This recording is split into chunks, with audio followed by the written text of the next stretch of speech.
সংক্ষেপে সেই বিষয়গুলো তুলে ধরার চেষ্টা করব ইনশাআল্লাহ।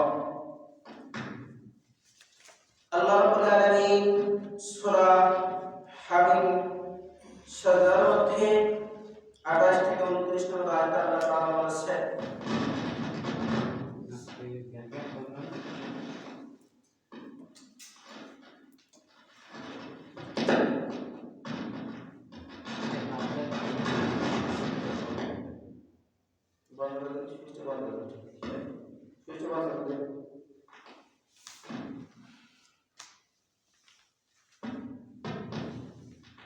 আল্লাহ রাব্বুল আলামিন জাহান সিজদার মধ্যে আল্লাহ তাআলা বলেছেন, যালিকা জাযাউ আদাইল্লাহিন নার। আল্লাহ রাব্বুল আলামিন বলেন, এটাই আল্লাহর দুশমনদের প্রতিফল জাহান্নাম। যারা আল্লাহর দুশমন, আল্লাহর শত্রু, যারা আল্লাহকে বাদ দিয়ে, আল্লাহর দ্বীনকে বাদ দিয়ে, রাসূলকে বাদ দিয়ে যারা দুনিয়াতে অন্যদেরকে মেনেছে, সেটাই তাদের জন্য সেই প্রতিফল দিবে জাহান্নাম। ফিয়া দারুল খুলদ, আল্লাহ তাআলা বলছে সেখানে তাদের জন্য রয়েছে চিরস্থায়ী জাহান্নাম। আল্লাহ তাআলা বলেন তাদের সেখানে রয়েছে চিরস্থায়ী জাহান্নাম। এবং এই চিরস্থায়ী জাহান্নাম যে আমরা দুনিয়াতে একটা হাদিস পড়ে আসছি, শুনে আসছে আলেমদের মুখে, অনেকে পড়ে যে শেষ নবীর উম্মত আমরা সকলে একদিন জান্নাতে যাব, বলি না বলে বল। কিন্তু আল্লাহ তাআলা পবিত্র কোরআনের বলেন ফিহা দারুল খুলদ, যারা চিরস্থায়ী জাহান্নাম হবে, যারা তারা জীবনের মতো না জাহান্নাম থেকে বের হইতে পারবে না, তারা ফয়সালা সেদিন হয়ে যাবে। আল্লাহ তাআলা বলেন জাযাআম বিমা কানু বিআয়াতিনা ইয়াজহাদুন। আল্লাহ তাআলা বলেন আমার যারা নির্দোষী বলে অস্বীকার করেছে, আমি দুনিয়াতে যে নির্দোষী বলে গুণ দিয়েছি, যে নিয়ামত গুণ দিয়েছি, প্রতিফল স্বরূপ তারা অবিশ্বাস করেছে। পৃথিবীতে তারা বিশ্বাস করেনি এবং কাফেররা বলবে হে আল্লাহ আমার প্রতিপালক, তারা সেদিন বলে আমার প্রতিপালক আমার ভুল হয়ে গেছে। কয়দিন বলবে বলেন তো? মহার বিচারের দিন আল্লাহকে বলবে হে আমার প্রতিপালক, হে আমার পাল্লাওয়ালা, আজ আমি ওই দিন ভুল করেছি, আমাকে ক্ষমা করে দিন। আল্লাহ বলবেন আজ আর কোনো ক্ষমা নাই। আমরা বলি না যে দাঁত থাকতে যদি দাঁতের মর্ম না বুঝি, বিরুদ্ধে করলে বুঝে কোনো লাভে বলে? আপনার আমার এখন যে দাঁত আছে, এই দাঁত দিয়ে আমরা অনেক কি শক্ত জিনিসগুলো চাবাই খাইতে পারবো না বলেন? আর যারা বিরুদ্ধ হয়ে গেছে, যাদের দাঁত নাই, তারা কি খাইতে পারবে? তারা পারবে না। তার সময় থাকতে সময়ের মূল্য দিতে হবে। আল্লাহ তাআলা বলেন وقال الذين كفروا ربنا أرنا الذين من الجن والإنس। আল্লাহ তাআলা বলেন এই জাহান্নামের যে আগুন এবং কাঠ হবে কারা? আদাল্লানা মিনাল জিন্নি ওয়াল ইনস, মানুষ এবং জিন। মানুষ এবং জিন দ্বারা আল্লাহ তাআলা জাহান্নাম থেকে ভরে দেবেন এবং মানুষ এবং পাথর হবে জাহান্নামের কাঠ এবং আগুন। তাহলে আল্লাহ তাআলা জাহান্নামটাকে ভরে দেবেন কি দিয়ে? জিন এবং মানব দিয়ে। আল্লাহ তাআলা বলেন যেসব অভিভাবকগুলো, যেসব কর্তাগুলো বাংলার জমিনে প্রত্যেক পরিবারে যারা সদস্য আছেন, হেড আছেন, তারা তাদের সন্তানদেরকে ইসলামের পথে ডাকে নাই, নামাজের পথে ডাকে নাই, ইসলাম শিখায় নাই, আল্লাহর ইবাদত করতে এটা বলে নাই, ওরা তাগিদ দেয় নাই। আল্লাহ তাআলা বলেন ওইসব অভিভাবকদেরকে হাসরের ময়দানে আমি পদদলিত করব, পাততলাইতে পেশবে, পিষে দেবেন একদম। আমরা যারা বাপ আছি, যাদের সন্তান আছে, যদি এই অভিভাবকগুলো যদি সন্তানদেরকে নামাজের জন্য তাগিদ না দেয়, নামাজের জন্য প্রহার না করে, ইসলামের জন্য যদি না ডাকে, ওইসব অভিভাবকগুলো, ওইসব পিতাগুলো হাসরের ময়দানে তাদের পদদলিত পাততলাইতে পিষে দেওয়া হবে। আপনি অভিভাবক হয়ে 5 ওয়াক্ত নামাজ পড়েছেন, দাড়ি টুপ বাচ্চে সবই আছে, আপনার সন্তান নামাজ পড়ে না, আমার সন্তান নামাজ পড়ে না, ওই দিন আমি যত ইবাদতকারী হই না কেন, আমলকারী হই না কেন, হাসরের ময়দানে কোনো কাজ হবে না। আল্লাহ তাআলা হাসরের ময়দানে মার কথা বলে নাই, পীরের কথা বলেনি, উস্তাদের কথা বলেনি, পিতার নাম ধরে আল্লাহ তাআলা সন্তানদেরকে কিয়ামতের ময়দানে ডাকবে। কার নাম ধরে? পিতার নাম ধরে।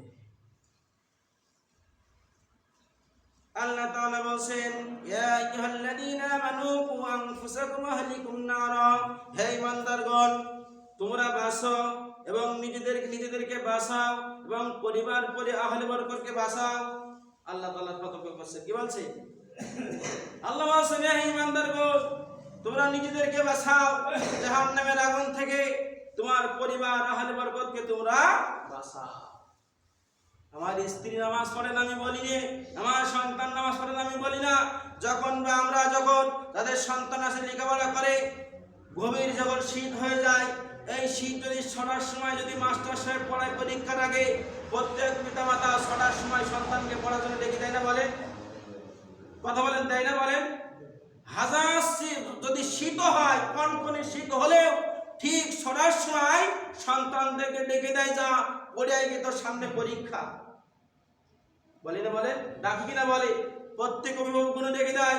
আজ যখন মুয়াজ্জিন আযান দিচ্ছে, হাইয়া আলাস সালাত, তোমরা কল্যাণের জন্য আসো, আসসালাতু খায়রুম মিনান নাওম, যে ঘুমের চাইতে নামাজ উত্তম, যখন মুয়াজ্জিন বলছে সন্তান ঘুমাচ্ছে, একটিবারের জন্য ডাকছি দেখে আসছে পিতারা, রাখি। বলেন, প্রত্যেক পিতা ওই দিন ধরা খেয়ে যাবে।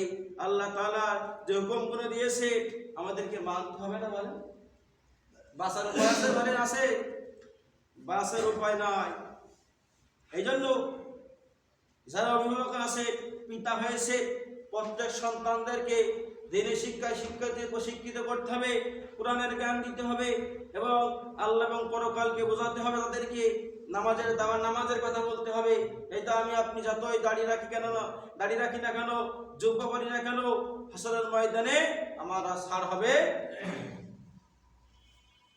এই জন্য প্রত্যেককে আহ্বান করতে হবে। এখানে আল্লাহ তাআলা বলেন, ওয়াকুদুহান নাস ওয়াল হিজারা, যে জাহান্নামের যারা আগুন হবে, জাহান্নামীদের রক্ষা করবে এবং তাদেরকে যারা মানুষ এবং জিনকে জাহান্নাম দ্বারা ভর্তি করা হবে এবং জাহান্নামীদের কাঠ হবে, আগুন হবে। লা ইয়াকুসুহুল্লাহু মা আমারাহুম ওয়া ইয়াজআলুনা মা ইউমারুন। আল্লাহ তাআলা বলেন, মানুষ এবং পাথর দ্বারা এদেরকে চালানো হবে জাহান্নামের মধ্যে। কি হবে? মানুষ এবং পাথর। জাহান্নামের কাঠ কার হবে? আমরা বলেন নাকি? আমাদেরকে জাল দেবে পাথর দ্বারা। এই জন্য আমাদের এই জাহান্নামটাকে মানতে হবে। এবং আল্লাহ তাআলা বলেন, আলাইহা মালাইকাতু গিল্লাল্লাযীনা আমানু, এমন ফেরেশতা মোতায়েন করা হবে যে ফেরেশতা খুব কঠোর, খুব ভয়ানক, তার হৃদয়ে কোনো মায়া দয়া নেই। এমন ফেরেশতা প্রেরণ করা হবে তাদের জন্য। দুনিয়াতে এমনও মানুষ আছে দয়া লাগে না, মানতে বলে, মায়া হয় না? হয়। আল্লাহর কি মায়া নেই? বলে, আল্লাহর দয়া অফ্রান্ত দয়া, 1 ভাগ দয়ায় আমরা দুনিয়াতে চলতে পারি। আল্লাহর কাছে 99 ভাগ দয়া আছে। সেই দয়া, সেই কঠিন হাসরের ময়দানে আল্লাহ কহার এবং জব্বার সবচেয়ে কঠিন রূপ ধারণ করবে। তাহলে সেই ফেরেশতারা কি হবে? কঠোর হৃদয়ের অধিকারী। সেদিন ফেরেশতারা দেখবে না, শুনবে না, বুঝবে না, ওই দিন পিছাইতেই থাকবে সেদিন। এই জন্য আমাদেরকে সেই আল্লাহকে মেনে আল্লাহর হুকুমগুলো অমান্য করা যাবে, তবে বলে অমান্য করা যাবে না। তার আদেশ হুকুমগুলো মানতে হবে এবং আল্লাহ যে আদেশগুলো দিয়েছেন আমাদের জীবন দিয়ে হলেও, রাসূল যে আদেশ অনুসরণ করতে হবে, জীবন দিয়ে হলেও দিন প্রতিষ্ঠা করতে হবে, আল্লাহর আইনগুলো বাস্তবায়ন করতে হবে। লাগবে না? বলেন। এবং যে আকিমুস যাকাত, কোরআনে যে বর্ণিত পাথর কি, ওই বিষয়ে আজকে আর যাব না। কোরআন দ্বারা যে পাথর, সেই পাথর সম্পর্কে আলোচনা করতে চেয়েছিলাম, কিন্তু এখন যে অবস্থা বর্তমান প্রেক্ষিতে সমাজে, আমরা যারা চাষি আছি আমাদের সম্পদগুলো হালাল হচ্ছে কিনা, এত কষ্ট করে ধান করে সার মাটি দিয়ে জল দিয়ে যে আমরা ধান করি, এই ধানগুলো আমরা যখন 3 মাস 6 মাস পরে যখন আমাদের বাড়ি আসে, সেই মালগুলো আমাদের পবিত্র হচ্ছে কিনা, আমাদের ইবাদতগুলো এর দ্বারা কবুল হচ্ছে কিনা আজকে আমাদের জানতে হবে না। বলেন, জানতে হবে না? আল্লাহ তাআলা বলেছেন আকিমুস সালাওয়াতুজ যাকাত, ওয়া সালাত প্রতিষ্ঠা করো, নামাজ প্রতিষ্ঠা করো এবং ওয়াতুজ যাকাত, ওয়া যাকাত প্রদান করো। আমরা কি যাকাত দিই? আমরা মনে করি সোনার উপর থাকলেই যাকাত দিতে হয়, গরু ছাগল থাকলে যাকাত দেওয়া লাগে না, ধান থাকলে যাকাত দেওয়া লাগে না, তাই তো নাকি? বলে আমরা মনে করি না যে 7.5 তোলা স্বর্ণ, 52.5 তোলার উপর থাকলে যাকাত দিতে হয়? এটা জানি না, কথা বলেন না কেন? আরো যে যাকাত দিতে হয় সেগুলো জানতে হবে না? মানে উট যাকাত দেওয়া লাগে, গরু যাকাত দেওয়া লাগে, ছাগল যাকাত দেওয়া লাগে, শস্য যাকাত দেওয়া লাগে, ধান যাকাত দেওয়া লাগে। আমরা কি দিই? যারা চাষি সেই বিষয়ে তাদের জন্য বলবো, আমাদের মালটাকে পবিত্র করার জন্য ওয়াকিমুস সালাওয়াতুজ যাকাত, যাকাত অর্থ মালটাকে পবিত্র করা। কি করা? পবিত্রতা করা। আমরা সারা জীবন অপবিত্র মাল যদি খাই, সারা জীবন ইবাদত করলেও আল্লাহ তাআলা কবুল করবেন? কবুল করবেন না। এই জন্য আল্লাহ তাআলা ওয়াকিমুস সালাওয়াতুজ যাকাত, যাকাত যেখানে নামাজের কথা আসছে আল্লাহ যাকাতের কথা বলেছে। বলেছে না? বলেন, অবশ্যই বলেছে। যাকাতের কথা আল্লাহ তাআলা তুলে ধরেছেন। আর এই যাকাত, এখন যে ধান হয়েছে এই ধানের ওষুধ দিতে হবে। কি দিতে হবে? বলেন, ওষুধ দিতে হবে। আপনার মালটাকে যদি পবিত্র করতে চান, যদি আল্লাহর ভয় লাগে, আপনার আল্লাহর ভয় যদি আপনার মনে থাকে, ইমানদার ব্যক্তিরা আল্লাহর যে বিধিবিধানগুলো তারাই দিয়ে থাকে। তাছাড়া অন্য ব্যক্তিরা মনে করে আমার সম্পদ কমে যাচ্ছে, আমার দেওয়া লাগবে না। মনে আছে না? বলে বনি ইসরায়েলের একটি ঘটনা শোনেন।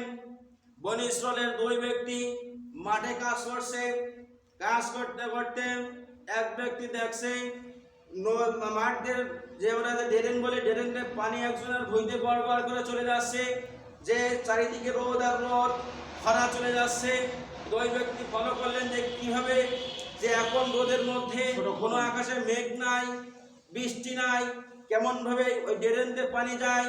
ওই ব্যক্তি ফলো করলেন, ওই ড্রেনতে যাইতে যাইতে দেখেন অমুক ভার হইতে আল্লাহ তাআলা আল্লাহর কুদরতে পানি দিচ্ছেন জমিতে। সুবহানাল্লাহ! কি দিয়ে?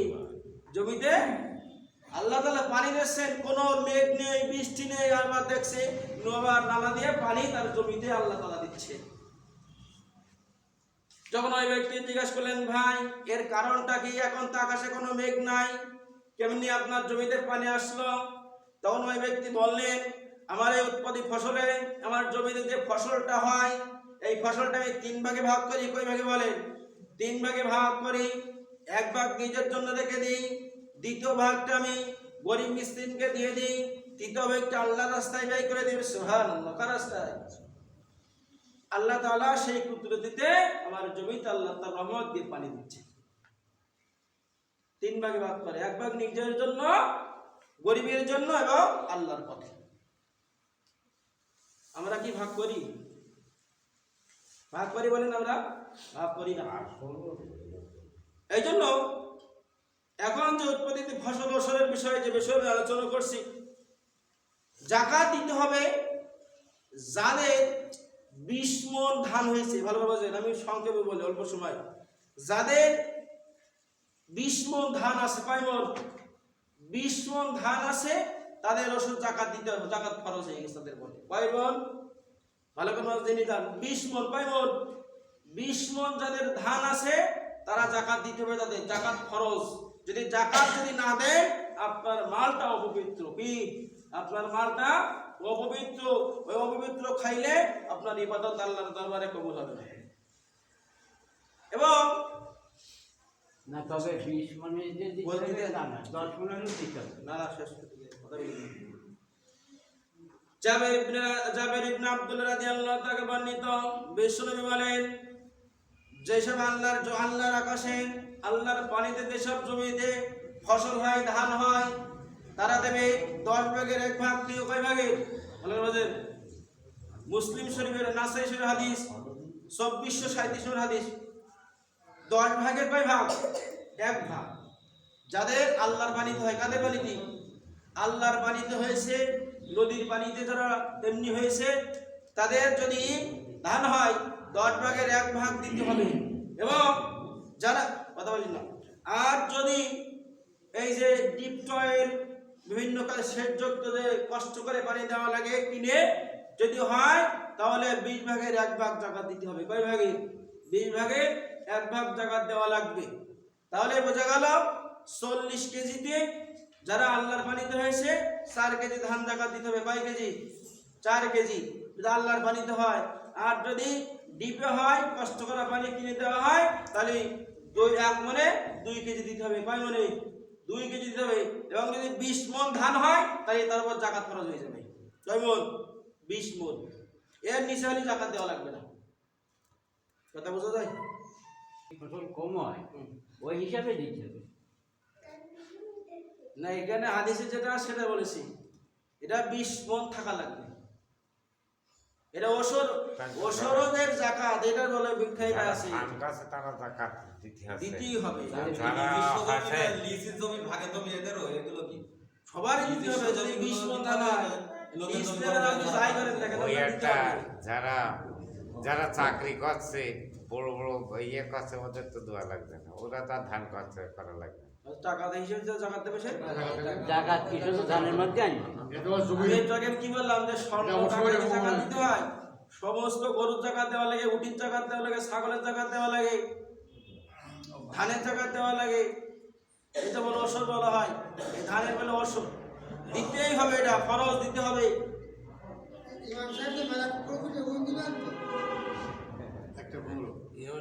মুরগি সব মারা গেছে। যাক, আমরা এই বিষয়ে নাই মনে করি।